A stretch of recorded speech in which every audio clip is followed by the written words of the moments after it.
Naranasan mo na bang maramdaman na mahalaga ka, higit sa anupaman? Sa mundong puno ng ingay at pagdududa, madalas nating hinahanap ang ating halaga sa mata ng iba. Ngunit, paano kung sabihin ko sa iyo na ang iyong halaga ay nakasulat na sa isang mas dakilang aklat, mula pa sa simula ng panahon?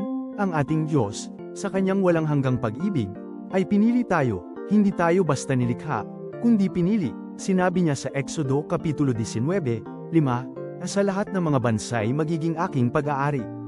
Isipin mo yan, hindi ka lang basta tao, kundi bahagi ng kanyang puso, isang minamahal na pag-aari. Ikaw ay kanyang yaman, ang pagkakakilanlan mong ito ay hindi mo kailangang paghirapan, ito ay kaloob.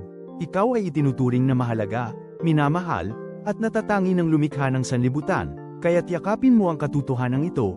Ikaw ay anak ng Diyos, kanyang pag-aari, at sa pag-ibig niya, matatagpuan mo ang tunay na kapayapaan at layunin. Hayaan mong gabayan ka ng katotohanan ito araw-araw.